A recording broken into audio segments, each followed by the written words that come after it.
High गाइजहरू, म चाहिँ धेरै दिनपछि भ्लग बनाउँदैछु अनि म चाहिँ गाउँमा छु कि गाइज। म चाहिँ सिमी टिप्दैछु। सिमी हेर्न सक्नुहुन्छ, सिमी यसरी टिप्नुपर्छ। अनि म चाहिँ भर्खर तल मेरो साथीको घरमा गएर आएको थिएँ अनि ढिला भयो साथीको घरबाट आउँदा। साथीको घरमा चाहिँ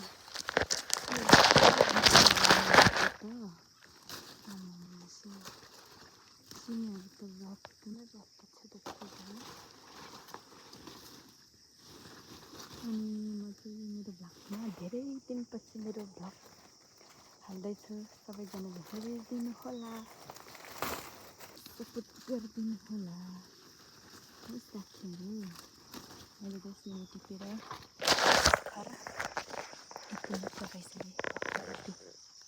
भर्खर यति कहिले टिप्नु कति छ भित्रभित्र एकछिनपछि। साथीहरू म चाहिँ आफ्नै करेसबारीको सिमी टिप्दैछु। सिमीले फल लाग्छ। कति हो कति फल पाउँछ हो गाईहरू। सिमी खाने भयो हाम्रो गाउँमा आउनु होला। आफ्नै करेसबारीको चिगम चपाउँदै, चिगम चाहिँ करेसबारीको होइन है। अनि सिमी टिप्दै म चाहिँ सिमी टिप्दै। गर्मी लास्ट भइरहेछ तर के गर्नु, गर्मी भयो भने के गर्नु। तपाईँहरू नि खाने भए आउनुहोस् हाम्रो सिमी हेर्नलाई, टिप्नलाई। तपाईँहरू नि टिप्नुहोस्। यहाँ चाहिँ फाल पाउँछ क्या असारको बेलामा त मान्छेहरू के हुन्छ प्राइजहरू। अनि सिमी टिप्ने मान्छे नभएर सबै कुहेर फाल्छ, कुहिन्छ, बोटमै कुहिन्छ। तपाईँहरू टिप्न आउन सक्नुहुन्छ हाम्रो बारीमा। तपाईँहरूले सित्तैमा दिएर पठाउँछौँ हामी। यस्तो राम्रो सिमीहरू छ। साथीहरू मैले सिमी टिपेर यति भइसक्यो। यो चाहिँ पुरै हरियो नै छ तर हरियो नै गेडा चाहिँ भित्र आइसकेको छ। यहाँ चाहिँ फाल पर्छ। अब यो भरि टिप्न सक्छौँ कि सक्दैन हेरौँ। तपाईँहरू हेर्दै जानु होला यो भरि टिपेर लान्छ कि लाँदैन मैले। अनि म चाहिँ सिमी टिप्ने काम पुरा भुइँभरि। तर यो चाहिँ अलिअलि छ। यता चाहिँ अलिअलि छ है गाइजहरू। अनि साथीहरू मेरो फेस चाहिँ बाङ्गो देख्छ होला किनकि मेरो फेस नै एस्टेमेरिकल हो कि एस्टेमेरिकल फेस छ कि। यो चाहिँ ठुलो देख्छ होला सायद, ठुलो देख्छ नि के गर्नु। अब म चाहिँ सिमी टिप्न सुरु गरिहाल्नु पर्यो गाइजहरू।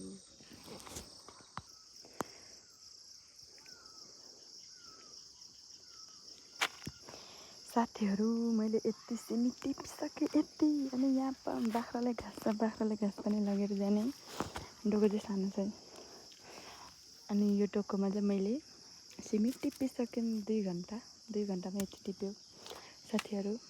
अब यसको माथि राखेर यो घाँस लानुपर्छ बाख्रालाई। अस्ति भर्खर बच्चा पाएछ कि बच्चा हो कि के हो, त्यही भएर यो बिउ साथीहरू। यो बिउ चाहिँ मैले राखेको हेर्नु न कस्तो यस्तो भएछ, कस्तो खाली नखाली भएछ मैले राखेको बिउ त। तलतिर यस्तो भएछ हाम्रो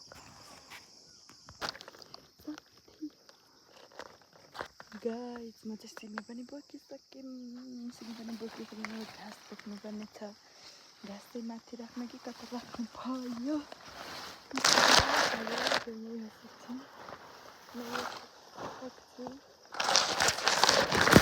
घर हिँडेको। घर पुगेपछि तपाईँहरूलाई म देखाउने नै छु। मेरो चिगम चपाउँदैछु साथीहरू। चिगम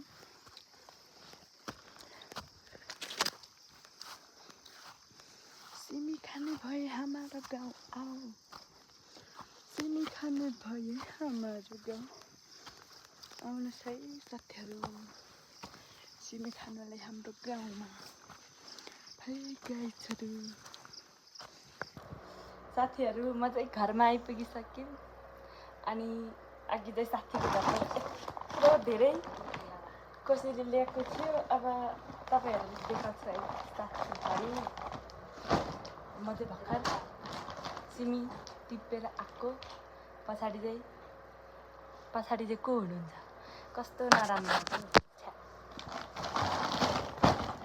यो कान्छीले पाकेको केरा भनेर यस्तो नपाकेको केरा पो पठाइदियो साथीहरू। कान्छीले मलाई आज दिनभरि डुलायो। अनि केरा चाहिँ के अरे यो आलु बखडा नि ल्यायो। आलु बखडा होइन के हो यो? आरु चाहिँ विकास रहेछ, मिठो रहेछ रातो। यस्तो रहेछ कि गाईहरू। यस्तो केरा सबै केरा बोक्नै नसकेर स्कुलको बच्चाहरूलाई बोक्न लगाएको साथीहरू। अनि यहाँ चाहिँ एउटामै 18वटा हो कि कतिवटा छ साथीहरू। यो चाहिँ अब के गर्ने हो? पाकेपछि तपाईँहरूले नि देखाउँछु ल साथीहरू। यहाँ चाहिँ मैले आलु पनि धेरै ल्याएको थियो, तर बाटोमा सबैले बाँडेर दिएछ। आलु त बोक्नै सकेन, टाढा छ कि अलि धेरै टाढा छ साथीको घर चाहिँ। अनि हिँड्न नसकेर बाटोमा भएको मान्छेहरूलाई बाट्दै आएको साथीहरू। के गर्नु, बोक्न सक्दैन, हिँड्न सक्दैन। तपाईँहरू नि खानुभयो, आउनुहोस्। यस्तो रातो रहेछ कि साथीहरू, यस्तो रातो। यो चाहिँ सबै भाजी छ, यस्तो पो छ। हेलो गाइजहरू, म चाहिँ मेरो भैँसीलाई घाँस काट्न आएको छु बारीतिर। गर्मी भएर शीतलमा बसेको म चाहिँ। अनि घाँस पनि काटेको छैन, टक्क रित्तै छ यसरी। तर के गर्नु, एकछिन शीतलमा बसेर काट्ने भनेको के गर्नु। मैले आज नुहाएको धेरै टाइमपछि। अनि घाम त आमा 5 बज्न लागिसक्यो। 5 बजेसम्म नि घाम कस्तो लाग्छ आमा। यस्तो पुरै मान्छे, सेतो मान्छे नि कराई जस्तो कालो हुने गरी घाम लाग्छ गाइजहरू। अनि म त यहाँ बाटोमै सुतिरहेको छु, बाटोमै बसिरहेको छु, बाटोमै। अब चाहिँ घाँस काट्ने भनेको, अब घाँस काटौँ, त्यसपछि देखाउने छु तपाईँहरूलाई। गाइजहरू, यो चाहिँ म र बाबाले राखेको कोदोको बिउ। अहिले असार हो नि त साथीहरू, असारमा कोदो रोप्नुपर्छ। मेरो बिउ चाहिँ यस्तो छ गाइजहरू, कुनै पातलो कुनै बाक्लो भएछ। मैले फर्स्ट टाइम राखेर होला, मलाई चाहिँ अलि राख्न आएन रहेछ गाइज। मकैमा पनि कपाल आएछ, कपाल। तपाईँहरूले कहिले यस्तो मकैको कपाल भनेर बसिराख्नु भएको छ गाइज? राम्रो छ है। बिउ चाहिँ कुनै चाहिँ छोटो छ, कुनै चाहिँ लामो छ गाइज। म चाहिँ अब यता यो घाँसहरू काट्न लागेको, यो घाँसहरू। अनि लास्टै गर्मी भइरहेछ, घाँस पनि काट्न मन छैन, तर के गर्नु, काट्नै पर्यो, नकाटी सुख छैन। म चाहिँ बिहान चाहिँ भात खानलाई खेत खन्न गएको। धान पनि रोपेको छैन, पुरा गर्मी भइरहेछ। कोदो रोप्ने सुरसार छैन। असारमा पानी, असार हो कि चैत वैशाखको घाम टिलिलिली टल्किरहेछ। 5:30-6 बजेसम्मै घाम लाग्छ यार हाम्रो गाउँतिर त। अब के गर्नु, म घाँस काट्छु, त्यसपछि बोल्छु। अहिले डोको यस्तै बित्दैछ, अब चाहिँ काटेर देखाउँछु। घाम दाजु, यो घाम नलाग्यो हुन्न र? के बित्ति गर्मी भइरहेछ, यस्तो घाम किन लागेको? आमा टिलिलिली टल्केको जसरी यो घाममा त पुरा छलै जाला जस्तो। यो चाहिँ हाम्रो मकै पाकेपछि खाना आउनुहोस् गाइजहरू, म तपाईँहरूलाई फ्रीमा दिन्छु, फ्रीमा। गाइज मलाई यो डोको बोक्दा सहे कि सहेन भनिदिनु पर्यो। अब यहाँ घाँस काट्न लागेको उतातिर चाहिँ के हो कराउने रहेछ बिरालोहरू कि के पो हो। म चाहिँ कालो भइसक्यो, कालो कालो होइन कालो छ। अब घाँस काटौँ।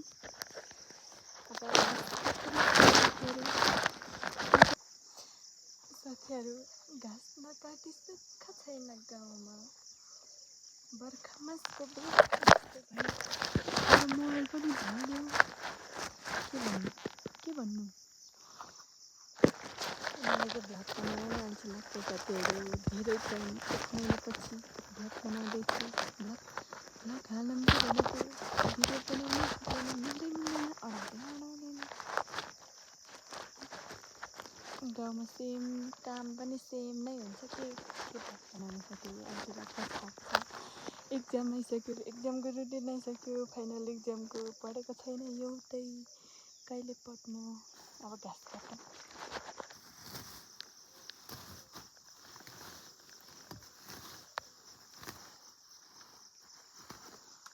यति घाँसै काटेँ है साथीहरू। यति चाहिँ नभन कति थोरै घाँस काटेँ।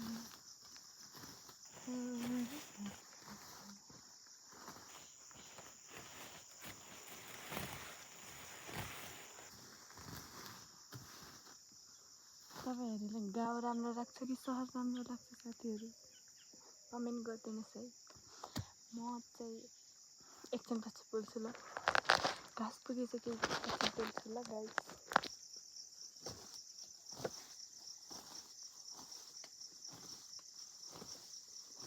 ए भगवान्, यो भैँसीले घाँस नखायो हुन्न र। यतिकै यो माटो खायो हुँदैन र। घाँस काट्नुपर्छ। आइजहरू अबदेखि माटो खाऊ ल भैँसी, माटो खाऊ ल। गाइस मैले घाँस पनि काटेर ल्याइसकेँ। म चाहिँ गोठमा जाँदैछु। पसिना यस्तो फेरि पसिना, मलाई पसिना चाहिँ धेरै आउँछ। किन हो मोटाएर हो कि के भएर हो पसिना आउनु कम्ता आउँछ। पसिना कम्ता आउँछ साथीहरू। पसिना के गर्नु घाँस लानै पर्ने अवस्था। साथीहरू म चाहिँ गोठमा नि आइपुगिसकेँ। अनि घाँस पनि पछाडि देख्न सक्नुहुन्छ घाँसै छैन रहेछ। फेरि काट्नुपर्छ जस्तो छ। म कम्ता काली भएछु साथीहरू, धेरै नै काली भएछु। गाउँको गर्मीले धेरै नै काली भएछु साथीहरू। किन काली भएको होला, यस्तै हो। कस्तो रातो रातो देखेको घामले डढेर होला। यति गर्मी भयो कि यति आगोभित्र पसेको जस्तै गर्मी भयो यार। अब अहिले 6 बज्न लागिरहेछ। 6 बज्न लाग्दा नै घाम टल्किरहेछ। यत्तिकै पसिना। तर मलाई चाहिँ किन हो अलिकति गर्मी फिल भयो हुने बित्तिकै चाहिँ पसिना आउँछ कि साथीहरू, पसिना। अनि मेरो चाहिँ हात पनि यस्तो भइसक्यो, घाँस काटेर यस्तो भइसक्यो। यस्तो छि, खाना खानै मन लाग्दैन यो हातले। त्यही भएर चम्चाले खान्छु साथीहरू म। अनि साथीहरू मेरो चाहिँ यो के अरे मकैबारीमा टमाटरको बोट रहेछ। त्यो ठुलोवाला कि पसलमा बेच्छ त, लोकल होइन कि ठुलोवाला। यहाँ चाहिँ कहाँ कसरी आयो होला। यहाँ 5वटा जति 6वटा जति छ। एउटा चाहिँ पाकेको छ। अनि मैले चाहिँ अस्ति भर्खर देखेको ए साथीहरू।